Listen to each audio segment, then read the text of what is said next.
Salut à tout l'attirement des joueurs, c'est Léo et aujourd'hui on se retrouve pour une nouvelle vidéo pronostic tennis sur les matchs des quarts de finale de Roland-Garros qui auront lieu ce mardi 6 juin. Pensez à bien vous abonner à la chaîne YouTube et activer la cloche si ce n'est pas encore fait pour rater aucune vidéo. Et je vous invite également à télécharger l'application Match Match développée par Rue des Joueurs. C'est une application gratuite dans laquelle vous pourrez faire des pronostics quotidiennement sur le football, tout simplement en swipant à droite si vous validez le pronostic proposé et à gauche si vous ne le validez pas. Le but étant de remporter un maximum de pronostics pour gagner des points et figurer parmi les meilleurs joueurs de chaque mois qui seront récompensés par des PaySafe Cards et même une PS5 pour le tout premier.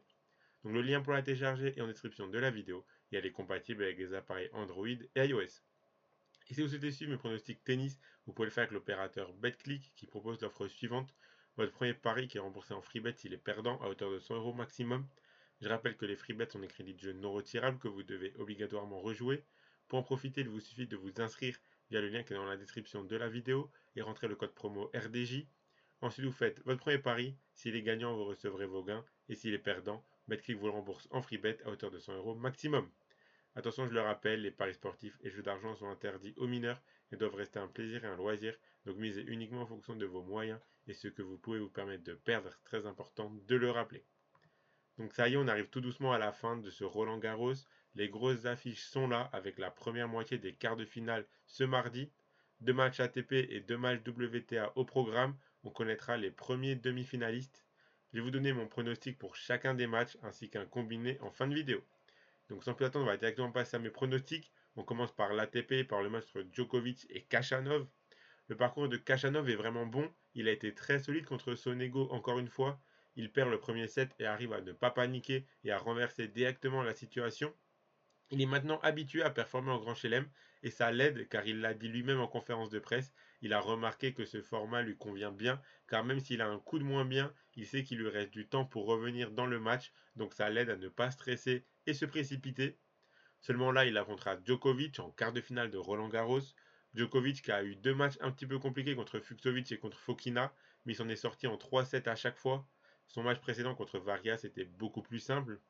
Même si Kachanov montre un bon niveau dans ce tournoi, la terre battue c'est pas sa meilleure surface, alors que Djokovic il sait comment jouer ici à Roland Garros, et je pense qu'à l'expérience et au niveau sur terre battue, le Serbe devrait faire la différence assez tranquillement. Mais je m'attends tout de même à des sets relativement serrés, donc le cut over jeu me semble assez intéressant. Donc le pronostic que je lui propose, c'est le plus de 28,5 jeux dans le match à 1,29. La cote de Djokovic est assez basse, mais je voulais proposer Djokovic qui gagne par au moins 2 sets d'écart, car si Kachanov prend un set, je pense qu'il n'en prendra pas deux. Je pense que si Kachanov en prend, ce sera au maximum un set. Et sauf que même la victoire de Djokovic par 2 sets d'écart, c'était coté trop bas. L'overjeu me semble assez intéressant car 29 jeux, ça peut largement passer même s'il n'y a que 3 sets et que Djokovic s'impose 3-0. 6-4, 6-4, 6-4, ça passe. 6-4, 6-4, 6-3, c'est le minimum qu'il faudrait et ça passerait même en 3 sets. Donc s'il y a un 7-5 ou un 7-6 par exemple dans un des 3 sets, Djokovic il en a déjà fait plusieurs. Contre Fokina il fait 2 tie-break par exemple. Donc ça peut passer en 3-7 si vraiment Kachanov arrive à accrocher un tout petit peu le match. Et si Kachanov prend un set, ben là ça sera réglé directement. On continue avec l'autre match, l'autre quart de finale à ATP entre Alcaraz et Tsitsipas. Ici, je m'attends clairement à un gros match. C'est l'affiche que vous voulez avoir en quart de finale et on l'aura. Alcaraz a encore une fois fait briller son génie contre Musetti au tour précédent. Là, ce sera vraiment un gros test pour lui car Tsitsipas est redoutable sur terre battue et surtout, il joue vraiment très bien dans ce tournoi. Le Grec a battu Hoffner assez facilement en ne réalisant quasiment aucune faute directe sur le dernier set du match. Il a joué très juste et malgré sa domination, il a su rester concentré jusqu'à la fin. Ces deux joueurs se sont déjà affrontés 4 fois et Alcaraz a toujours gagné. À l'US Open 2021 en 5-7, à Miami en 2022 en 2-7, à Barcelone en 2022 en 3-7 et à Barcelone cette année il y a un mois et demi en 2-7. Alors oui, à Barcelone, Alcaraz semble quasiment invincible car il joue à domicile, et le format, c'est pas le même qu'un format Grand Chelem. À Roland Garros, Tsitsipas a plus performé qu'Alcaraz pour l'instant. L'Espagnol pourrait ressentir un petit peu de pression. Seulement, je vois pas Tsitsipas réaliser sa première victoire contre Alcaraz ici et maintenant. Donc, je vois l'Espagnol gagner ce match. Tsitsipas peut éventuellement prendre un set. Je serais pas surpris de voir un match aller en 4 ou 5 sets. Seulement, c'est le match qui a été décidé de mettre en night session. Donc, le match se jouera de nuit. Et donc, les conditions favorisent beaucoup plus Alcaraz que Tsitsipas selon moi En journée, Tsitsipas aurait eu un petit peu plus de chance, mais là pour moi en night session c'est quasiment mort. Donc je pense qu'Alcaraz s'imposera. Sa victoire elle est cotée à 1,21, c'est mon pronostic pour sécuriser si jamais il roule sur Tsitsipas ou quoi, ou si jamais Tsitsipas accroche le match quand même. Je pense qu'Alcaraz, que ce soit en 3-7, en 4 ou en 5, il remportera le match dans tous les cas. Tsitsipas est capable de prendre un ou deux sets, donc si vous voulez prendre le plus de 3,5 sets ou Tsitsipas qui remporte un set, je peux vous le conseiller aussi. Je vois pas non plus Alcaraz mettre 3-7-0 à Tsitsipas, mais je pense que l'Espagnol gagnera le match. On passe à la WTA, le match entre Mukova et Pavlyuchenkova. Je pense que même la Russe ne sait pas comment elle est en quart de finale. Contre Mertens, encore une fois, elle passait à côté de son début de match. Elle était menée 6-3, 3-1 et Mertens a raté 7 balles de 4-1 au second set.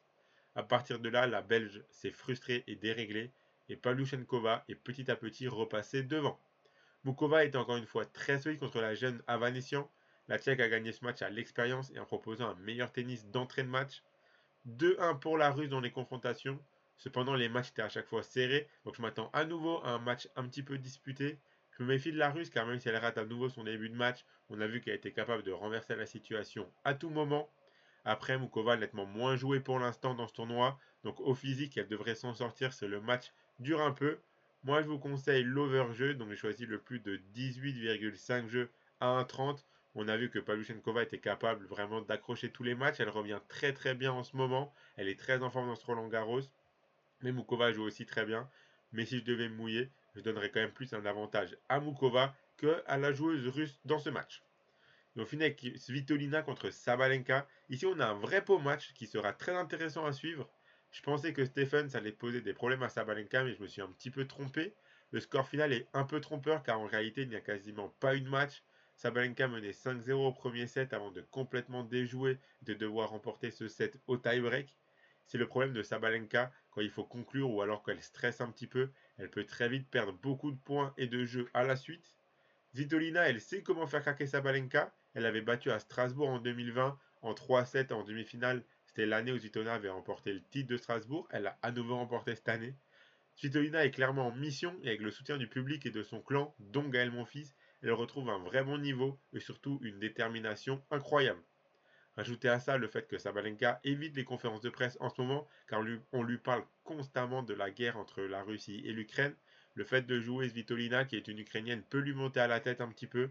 C'est pour cette raison que j'ai envie de tenter une cote un petit peu intéressante avec le 7 de Svitolina, même si je vois Sabalenka remporter le match si elle arrive à se focus uniquement sur son tennis. Je peux également vous conseiller l'overjeu, car on a vu qu'avec Sabalenka, même quand elle est largement supérieure en termes de niveau, elle peut laisser facilement des jeux en route. Contre Stephens, quand il y avait 5-0 pour elle au premier set, l'overjeu, c'était quasiment impossible qu'il passe. Et au final, le set s'est terminé en 7-6 pour elle. Donc l'overjeu était plié dès le premier set. Donc là, je vous conseille plutôt le set de Svitolina dans la vidéo. Donc Svitolina qui remporte au moins un set, c'est coté à 2,05. C'est pour une cote assez intéressante. Si vous voulez une cote un petit peu plus basse et plus sécurisée, l'overjeu, le plus de 18,5 voire même le plus de 17,5 vu que Sabalenka est vraiment favorite, ça peut être intéressant dans un combiné. Donc voilà pour mes 4 pronostics pour ce mardi. Le combiné que je propose, le voici. J'ai choisi de garder le plus de 28,5 jeux entre Djokovic et Kachanov, la victoire d'Alcaraz et le plus de 18,5 jeux entre Mukova et Pavlyuchenkova. Ça fait un combiné à 2,03. Si vous misez vos 100 euros de Betclic dessus, si le combiné passe, vous remporterez 203 euros. Et si ça passe pas, Betclic vous le rembourse en freebet, donc vous aurez 100 euros de freebet pour continuer à jouer. Donc voilà, abonnez-vous à la chaîne YouTube, activez la cloche si ce n'est pas encore fait pour rater aucune vidéo. Vous pouvez également mettre un like à cette vidéo et la partager à vos amis, ça fait toujours plaisir. Et donnez-moi en commentaire vos pronostics à vous pour les matchs de ce mardi et les premiers quarts de finale. Je rappelle que les paris sportifs et les jeux d'argent sont interdits aux mineurs. Ils doivent rester un plaisir et un loisir, donc faites attention à ce que vous jouez. Je vous invite à télécharger l'application Match Match, le lien est en description de la vidéo. Et moi je vous souhaite à toutes et à tous de très bons matchs et à la prochaine.